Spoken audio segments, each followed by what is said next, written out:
Chennai YMCA திடலில் வந்து புத்தக கண்காட்சி நடந்துகிட்ருக்கு. ஏன்னா புத்தக கண்காட்சின்ற புத்தகத்தை பற்றி எதுவும் பேச போகிறோனோ அப்படின்னா அப்படியே இருக்கலாம். பாலமுரளிவர்மன் ஐயா தொகுத்து வழங்கியிருக்கக்கூடிய தமிழ் தேசியம் ஏன் எதற்கு எப்படி அப்படின்ற புத்தகத்தை வந்து ஐயா மாசவ விக்டர் ஐயா, அண்ணன் சீமான் அண்ணன் எல்லாருமா சேர்ந்து இன்றைக்கி வந்து அந்த புத்தகத்தை பற்றி பேசி அதை வந்து வெளியிட்டிருக்காங்க. பாலமுரளிவர்மன் ஐயாருன்னா அந்த சந்தனக்காடுன்னு சொல்லிட்டு வீரப்பன் ஐயா பற்றினான ஒரு தொடர் வந்து நெடுந்தொடராக வந்து மக்கள் தொலைக்காட்சியில் ஒளிபரப்பாகிக்கிட்டு இருந்துச்சு. அவர் தான் வந்து இந்த புத்தகத்தை வந்து, அதாவது தமிழ் தேசியம் ஏன் எதற்கு எப்படி அப்படின்ற புத்தகத்தை தொகுத்து வழங்கியிருக்காங்க. புத்தகம் வெளியிட்ட இடத்துல என்னென்னா தமிழ்த்தாய் வாழ்த்து, அதாவது நம்ம இதுதான் தமிழ்த்தாய் வாழ்த்து அப்படின்னு சொல்லிட்டு நீராறும் கடல் கொடுத்து அப்படின்ற மாதிரி ஒரு பாடல் வந்து நம்ம வந்து எப்போயுமே பள்ளிக்கூட காலங்கள்லேருந்து பாடியிருப்போம். கடந்த முறை நடந்த ஒரு நிகழ்வில் வந்து திராவிடம்ன்ற ஒரு வார்த்தையை எடுத்துகிட்டு பாடினது மிகப்பெரிய சர்ச்சையாச்சு. இந்த முறை என்ன பண்ணியிருக்காங்கன்னா அந்த பாடலே இல்லாமல் புதுச்சேரி அரசாங்கத்தோட தமிழ்த்தாய் வாழ்த்து பாரதிதாசன், கவிஞர் பாரதிதாசன் அவங்க எழுதின ஒரு பாடலை வந்து இன்றைக்கி வந்து அங்கே வந்து அரங்கத்தில் ஒழிச்சது வந்து திராவிடவாதிகளுக்கு, முக்கியமாக திமுககாரங்களுக்கு மிகப்பெரிய அச்சத்தை உண்டு பண்ணியிருக்கு. இது மிகப்பெரிய விவாதமாகவும் இன்றைக்கி வந்து மாறியிருக்கு. இது இந்த திராவிட சார்புநிலை திமுகவோட சொம்பு ஊடகங்கள் எல்லாமே இதை எப்படி பாட போச்சு, இந்த உள்ளே இருந்தவங்களாம் என்ன பண்ணாங்க, இதை எப்படி நீங்கள் வந்து அனுமதி கொடுத்தீங்க அப்படின்ற மாதிரி தொடர்ந்து வந்து அவங்களோட எதிர்ப்பு குரலையும் காணொலி வாயிலாக வந்து பதிவிட்டுக்கிட்டு இருக்காங்க. இதில் வந்து கவனிக்கக்கூடிய விஷயம் என்னென்னா, அதில் வந்து பாப்பாசி அப்படின்ற ஒரு தனியார் அமைப்பு தான் வந்து இந்த புத்தக கண்காட்சியை வந்து ஒவ்வொரு மாவட்டமாகவோ இல்லை மதுரை, கோயம்புத்தூர், சென்னை இந்த மாதிரியான இடங்களில் வந்து நடத்தக்கூடிய ஒரு அமைப்பாக வந்து இருக்குது. இந்த அமைப்பில் இருக்கவங்க எல்லாருமே வந்து திமுகவோட சார்பு நிலையில், திமுகவோட ஆதரவு நிலைப்பாட்டில் இருக்கவங்க தான் முக்கிய பொறுப்பாளர்களாக வந்து இருக்கிறாங்க.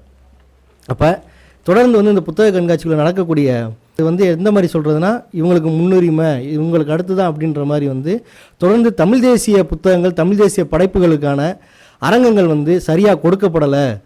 இப்போன்னு கிடையாது, ஒரு 5 வருஷம் 6 வருஷமாகவே கொடுக்கப்படலை என்ற ஒரு குற்றச்சாட்டு அதிகபட்சமாகவே இருக்குது. ஒரு உதாரணமாக சொன்னால் ஒவ்வொரு அரங்கமாக வந்து போட்டிருப்பாங்க, ஒவ்வொரு புத்தகங்களுக்கும் ஒவ்வொரு அரங்கங்களாக போட்டிருப்பாங்க. இதில் வந்து பெரியாரை பற்றி, திராவிட இயக்கங்களை பற்றி பேசக்கூடிய எழுதக்கூடிய எழுத்தாளர்களுக்கும் புத்தகங்களுக்கும் அரங்கங்கள் வந்து முன்வரிசையில் முன்னுரிமை கொடுக்கப்பட்டு இருக்கிறதாகவும், தமிழர் உரிமை குறித்து பேசக்கூடிய புத்தகங்களுக்கும் எழுத்தாளர்களுக்கும் அவங்களோட படைப்புகளுக்கும் அரங்கங்கள் வந்து கொடுக்கப்படுறதும் இல்லை. அப்படி கொடுத்தாலுமே ஒரு ஓரவஞ்சனையாக தான் கொடுக்குற மாதிரி வந்து சொல்கிறாங்க. ஒரு உதாரணத்துக்கு சொல்லணும்னா, கருஞ்சட்டை, நிமிர் இந்த மாதிரி வந்து திமுக திகாவோட ஆதரவு நிலைப்பாட்டில் இயங்கக்கூடிய பதிப்பகங்களுக்கு முன் வரிசையில் முன் அரங்கங்கிறது இடம் கொடுக்குற மாதிரியும், தமிழ் தேசிய களத்தில் இயங்கக்கூடிய களம் வெளியீடு, அதாவது இது நாம் தமிழர் கட்சியோட அஃபீஷியலான ஒரு பதிப்பகம், தமிழம், சிந்தனை விருந்தகம் இந்த மாதிரியான அரங்கங்களுக்கு வந்து ஒரு ஓரவஞ்சனையாகவே வந்து இவங்க வந்து தொடர்ந்து வந்து அரங்கங்கள் ஒதுக்குறதுலையும் அனுமதி கொடுக்கறதுலையும் ஒரு மிகப்பெரிய வந்து ஒருநிலை சார்பில் தான் வந்து இந்த பப்பாசி அப்படின்ற நிறுவனம் வந்து தனியார் அமைப்பானதெல்லாம் அவங்க வந்து செயல்பட்டு இருக்காங்க. இது குறித்து ஐயா ஏகலைவன் ஐயா வந்து, அதாவது ராவணன் வழியில் வச்சு நடத்திட்டு இருக்காங்க. அவர் வந்து பல புத்தகங்கள் எழுதக்கூடியவர், தொகுத்து வழங்கக்கூடியவர். அதில் முக்கியமாக வந்து எழுவர் விடுதலையில் வந்து ஒருத்தவன் நளினி அக்காவை பற்றி, அண்ணன் ரவிச்சந்திரனோடது, இன்னொன்று வந்து தூக்கு கேட்டு நிஜம்னு சொல்லிட்டு இந்த மாதிரியான அவங்க எழுவர் விடுதலை சம்மந்தப்பட்ட புத்தகங்களை, ராஜீவ்காந்தி படுகொலை சம்மந்தப்பட்ட புத்தகங்களை வந்து தொகுத்து எழுதி அடுத்தடுத்த படைப்புகளை வந்து வெளியிட்டு தமிழ் தேசியத்துக்கு மிகப்பெரிய பங்காற்றினவர். அவருடைய புத்தகங்களுக்கே வந்து அரங்கங்கள் ஒதுக்கப்படலை அப்படின்ற மாதிரி 5 வருடங்களுக்கு முன்னாடி வந்து அவர் வந்து தொடர்ந்து ஒரு ஆளாக வந்து எதிர்த்து பேசிக்கிட்டே இருந்தார். அவர் சமூக வலைதளங்களான ஃபேஸ்புக், அதுபோக வந்து அவரோட வலைவழியில் வந்து பேசிகிட்டே இருந்தார். இந்த காணொலியை பார்த்துட்டு சின்ன சின்ன அமைப்புகள் எல்லாமே வந்து அவரோட பதிவுகளுக்கு வந்து ஆதரவு கொடுக்க ஆரம்பிச்ச பின்னாடி அப்போ தான் வந்து அரங்கங்கள் ஒதுக்குறதுக்கே கொஞ்சம் பேச்சுவார்த்தை நடந்து ஒதுக்கப்பட்டதாகவும் சொல்கிறாங்க. இது ஒரு பக்கம் இருந்தாலுமே வந்து தொடர்ந்து தமிழ் தேசிய தளத்தில் இயங்குகிறது புத்தகம் படிக்கக்கூடியது எவ்வளோ அவசியம்ன்றது தெரியும், சொல்ல தேவையில்லை. இது மாதிரி களம் வெளியீடு, தமிழம், சிந்தனை விருந்தகம் இந்த மாதிரியான தமிழ் தேசிய படைப்புகளுக்கான புத்தகங்கள் இருக்கக்கூடிய அரங்கங்களை நீங்கள் தேர்ந்தெடுங்க. யார் பேசின தொகுத்து வழங்கியிருக்காங்கன்னா ஐயா மாசவ விக்டர் ஐயா, அண்ணன் சீமான், மன்னன் தொடர்ந்து வந்து தமிழ் தேசியமும் அதுக்கான நம்ம வரலாறு, ஆன்மீக ரீதியான தொல்லியல் ரீதியான ஒரு ஆராய்ச்சியாளர் வந்து அவர் வந்து அவரோட பேச்சு, இடும்பாவனம் கார்த்தி இவங்களோட தமிழ் தேசியம் குறித்தான கருத்துக்களை வந்து தொகுத்து ஒரு புத்தகம் வெளியிட்டிருக்காரு. அவசியம் வந்து தமிழ் தேசிய தளத்துக்கு ஒரு அவசியமான புத்தகம் அது இருக்குன்னு நினைக்கிறேன். இப்போ தமிழ்த்தாய் வாழ்த்து இப்படி பண்ணிட்டாங்க அப்படின்னு திராவிடவாதிகள் பொங்குறதுக்கு என்னென்னா, மார்க்சோ விக்டோரியான்றவரும் திராவிட பின்புலத்திலிருந்து வந்து அது இல்லைன்னு இன்றைக்கி உடச்சி பேசிகிட்டு இருக்கிறவர் தான். அதே மாதிரி தான் அண்ணன் செந்தமிழ் சீமான் இன்றைக்கி நாம் தமிழ் கட்சி ஒருங்கிணைப்பாளராக இருக்கிறவர். அவர் வந்து ஆரம்ப காலங்களில் திராவிடத்தின் மீது பற்று கொண்டு திராவிடத்திலேருந்து வெளியில் வந்து தான் நீ தமிழ் தேசியம் பேசிகிட்டு இருக்காங்க. அவங்களே வந்து இன்றைக்கி ஒரு விஷயம் தப்பு அப்படின்ட்டு சில வரலாற்று நிகழ்வுகள் மூலமாகவும் சில குறிப்புகள் மூலமாகவும் எடுத்து சொல்லி விவாதம் வைக்கிற வேளையில் ஒரு யூடியூப் சேனலில் போட்டுக்கிட்டு இல்லை இதுதான் அதுதான் சொல்லிட்டு இன்னமும் வந்து இதுதான் திராவிடம் அப்படின்னு தொடர்ந்து வன்மத்தை கக்கிறதுனால தமிழ் தேசியம் வந்து என்றைக்குமே வந்து அழிய போகிறதும் இல்லை, மறைய போகிறதும் இல்லை. இந்த உலகமே அழிஞ்சாலும் கடைசி மூலையில் வந்து தமிழ்ன்ற ஒரு வார்த்தையும் அந்த தமிழை எடுத்து அடுத்த தலைமுறை கொண்டு போகக்கூடிய தமிழ் தேசியம்ன்ற ஒரு அரசியலும் இந்த மண்ணில் இல்லை, இந்த உலகத்திலே வந்து எப்போதுமே வந்து ஒரு மறைக்கவே முடியாத அழிக்கவே முடியாத ஒரு விஷயமா இருக்கும்னு ஒரு பெரும் நம்பிக்கை இருக்குது. அதுதான் உண்மையும் கூட. அடுத்ததாக வந்து கடந்த வாரங்களில் நடந்த நிகழ்வு வந்து தொடர்ச்சியாக பார்த்துருவோம். நீங்கள் பார்க்காததெல்லாம் கிடையாது, பார்த்துருப்பீங்க. ஆனால் அது குறித்து என்ன இது அப்படின்னா, ஞானசேகரன் ஒருத்தர் வந்து அண்ணா பல்கலைக்கழகத்தில் வந்து கல்லூரி மாணவியோட விஷயத்தில் வந்து கைது செய்யப்பட்டிருக்காரு. தொடர்ந்து வந்து அவங்க வந்து திமுககாரவங்க வந்து காப்பாற்றுக்கு என்னென்ன நடவடிக்கைகள் எடுத்தாங்க, என்னென்னலாம் பேசுனாங்க அப்படின்னு நம்ம தொடர்ந்து கவனிச்சிருப்போம். கனிமொழி அக்கா வந்து கூட இப்போ ஏதோ பேசியிருக்காங்க, அண்ணேன்னு சொல்லியிருந்தா விட்டுருப்பாங்க, அந்த பொண்ணு ஏன் இங்கே போச்சு அப்படின்ற மாதிரி நாங்கள் கேட்கல, வெளியில் இருக்கவங்களாம் கேட்குறாங்க, ஆனால் நாங்கள் ஒடுக்கப்பட்ட மக்களுக்கு கூட தான் நிற்போம் அப்படின்னு சொல்லிட்டு அப்படி போயிட்டு இப்படி வந்திருக்காங்க. நீங்கள் ஒரு கருத்தை சொல்கிறீங்க, ஆனால் இவ்வளோ தாமதமான கருத்தாக இருக்கிறப்ப வந்து நீங்கள் யாரை காப்பாற்ற போகிறீங்கன்னு தெரியல. அந்த யார் அந்த சார் அப்படின்ற மாதிரி அந்த சாரை காப்பாற்றுறதுக்கு யாரை வந்து தமிழ்நாட்டில் அரசியல் கட்சி வச்சு நடத்துகிறாங்களோ, யார் அரசியல் பேசுகிறாங்களோ எல்லாத்தையும் நீங்கள் கைது பண்ணி முடிச்சாச்சு. தொடர்ந்து வந்து அதிமுகவாக இருக்கட்டும், பிஜேபியாக இருக்கட்டும், நாம் தமிழர் கட்சி எடுத்த போராட்டங்கள் அவங்கள தொடர்ந்து கைது பண்ணதாக இருக்கட்டும்.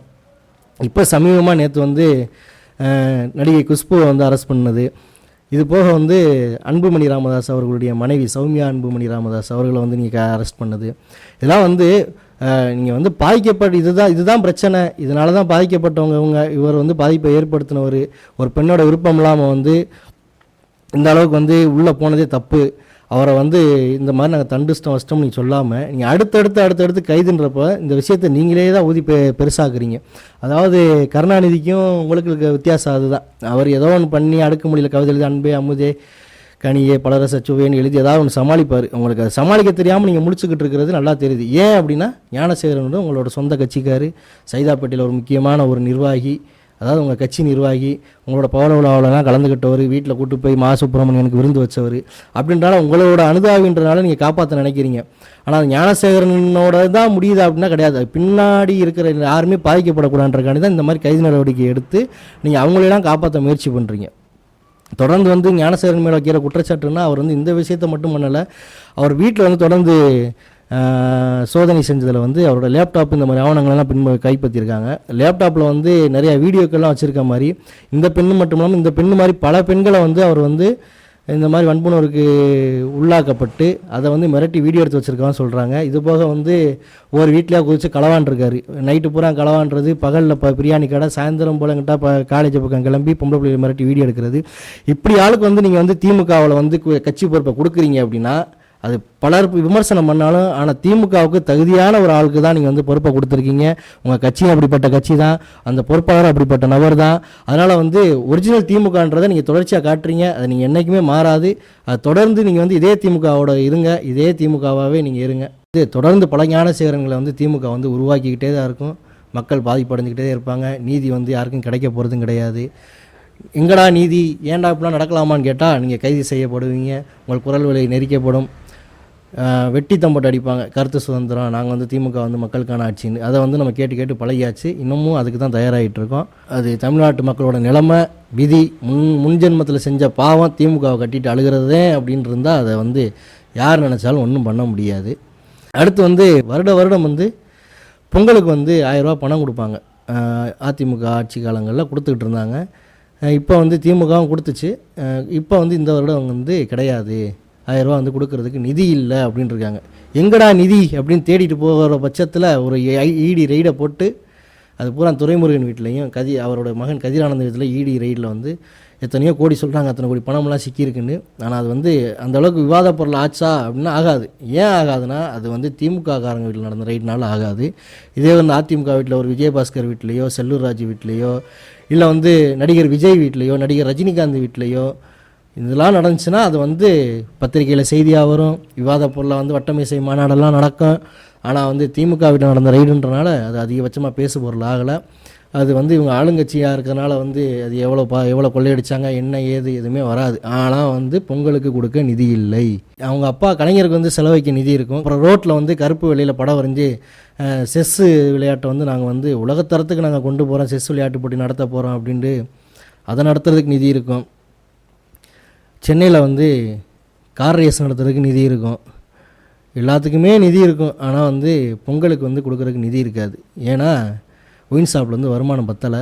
தமிழ்நாட்டில் வந்து ஒயின் ஷாப்போட எண்ணிக்கை அதிகமாக இருக்கிற இந்த வேளையில், அதாவது ஸ்கூல் அதிகமாக ஒயின் ஷாப் அதிகமாண்டா ஸ்கூல் இருக்கிற எண்ணிக்கை, அதாவது அரசு பள்ளிகள் இருக்கிற எண்ணிக்கையை விட ஒரு 10 மடங்கு அதிகமாகவே வந்து தமிழ்நாட்டில் வந்து ஒயின் ஷாப்போட எண்ணிக்கை வந்து அதிகமாக இருக்கும். அவ்வளோ வருமானங்கள் வந்து என்ன பண்ணுறாங்க ஏது பண்ணுறாங்கன்னு தெரியாது. ஏன்னா இங்கே நிதி இல்லை அப்படின்னு வார்த்தையில் முடிச்சுட்டு போயிடுவாங்க. இப்போ அரசு பஸ்ஸு வந்து மகளிருக்கெல்லாம் ஃப்ரீ அப்படின்னு சொல்லிட்டு ஒரு அறிக்கை விட்டுட்டு எல்லாம் இப்போ வந்து அரசு பேருந்து மகளிர் வந்து பயணம் செஞ்சால் டிக்கெட்லாம் கிடையாது அப்படின்னு ஒரு அறிவிப்பு விட்டாங்க. அது வந்து ஏதோ ஃப்ரீ அப்படின்னு சொல்லிட்டு உங்களும் ஓட்டு போட்டு ஜெயிக்க வச்சாச்சு. அதை ஒரு கணக்காட்டுவாங்க.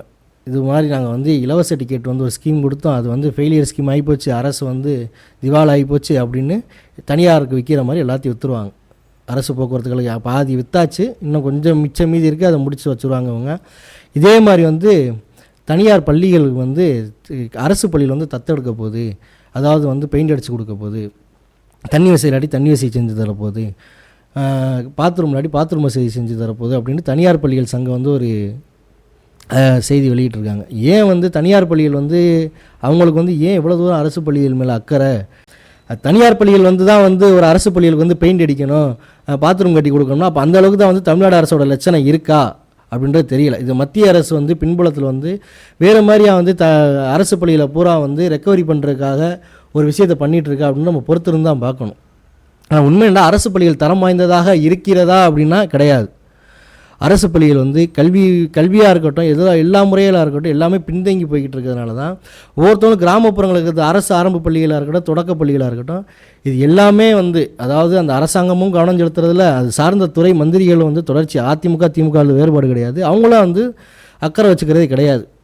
சும்மா கணக்கு காட்டுன்னு பள்ளிக்கூடத்தை நடத்தி அது தரம் குறையினால என்ன பண்ணுறாங்க, ஒரு ஊரோட குடியேற்றமே மாறுது. ஒரு கிராமத்தில் பள்ளிக்கூடம் இருக்குன்னா தன்னோட பிள்ளைக்கு சரியான படிப்பு வேணும், சரியான எஜுகேஷன் வந்து தமிழக அரசு பள்ளிகளில் கிடைக்கல அப்படின்னு சொல்லிட்டு எல்லாருமே வந்து தனியார் பள்ளிகளை நோக்கி பயணிக்கிறாங்க.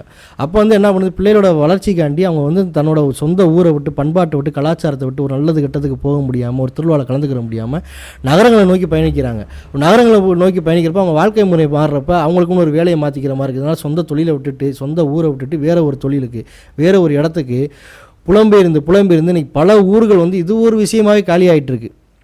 சாதாரணமாக ஒரு விஷயமாக ரொம்ப பார்க்குறோம்னா பின்புலத்தில் ஒருத்தவங்க தன்னோட அடையாளத்தையே வந்து மறந்து மாறி பிள்ளைகளோட படிப்புக்காண்டி, ஒரு மருத்துவத்துக்காண்டி எல்லாமே வெளியில் தனியார்களை நோக்கி பயணிக்கிறாங்க.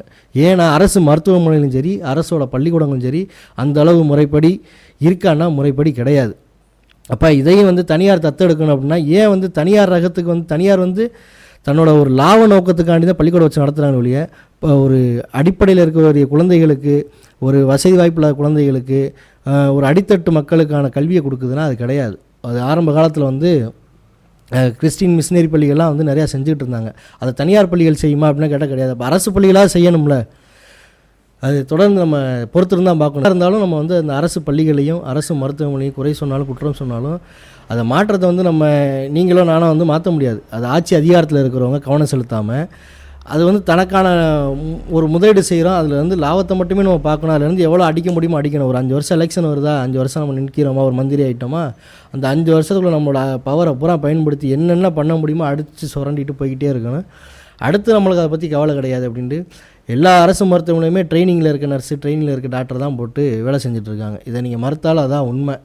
இதனால் வந்து பாதிப்பாருன்னா அவங்களுக்கு வந்தால் ஒருத்தவங்க வர்றாங்க, ஒரு நோயாளி வர்றாங்க அப்படின்னா அது காய்ச்சலா தலைவலியான்னு கூட இப்போ அங்கே இருக்கிற மருத்துவர்களுக்கு, அதாவது மருத்துவ மாணவர்களுக்கு, நர்சிங் படிக்கக்கூடிய மாணவர்களுக்கு ஒரு நோய் என்னன்னு கூட கண்டுபிடிக்க முடியாத ஆட்களை வச்சுக்கிட்டு தான் அரசு மருத்துவம் சென்னையிலையும் சரி, கோயம்புத்தூர்லையும் சரி, மதுரையிலையும் சரி, எல்லா மருத்துவம் அப்படி ஆட்களை வச்சு தான் மருத்துவமனையில் இயங்கிக்கிட்டு இருக்கு. ஆனால் பள்ளிக்கூடங்கள் வந்து ஒரு எஜுகேட்டடான ஆளுகளில் கல்வியில் உயர்ந்தவங்களை தான் நடந்துக்கிட்டு இருந்தாலும் அந்த கல்வி முறை வந்து எந்த அளவுக்கு இருக்குன்னா மற்ற நாடுகளை கம்பேர் பண்ணி பார்க்குற வரைய கொஞ்சம் ஆரம்ப காலங்களில் இருந்த கல்வி முறை கூட இன்றைக்கி கிடையாது. அதனால தான் வந்து இந்த தனியார் பள்ளிகள் எல்லாமே வந்து லாவண கூட வளர்ந்துக்கிட்டு இருக்குது. அது ஒரு திமிரு, இது வந்து ஒரு திமிரு தான். தனியார் பள்ளிகள் வந்து அரசு பள்ளியில் வந்து நாங்கள் தத்தெடுத்துக்கிறோம்னா இது வந்து என்ன, இது எவ்வளோ பெரிய திமிரான வார்த்தைன்றது. அது நம்மளை மாதிரி அரசு பள்ளியில் படித்த மாணவர்களுக்கும் மாணவிகளுக்கும் எந்த அளவுக்கு வந்து ஒரு கோபத்தை உண்டு பண்ணுதுன்னா அது சொல்கிறதுக்கு வார்த்தைகளே கிடையாது. தொடர்ந்து ஞானசேகரன் விஷயத்தில் வந்து அவருக்கு பின்புலத்தில் இருக்கவங்க யார், பாதிக்கப்பட்ட மாணவிக்கு சரியான நீதி கிடைக்குமா அப்படின்றத நம்ம காலம்தான் பதில் சொல்லணும். பொறுத்திருந்து பார்ப்போம். அதுவரை உங்களிடம் விடைபெறுகிறேன். நன்றி, வணக்கம்.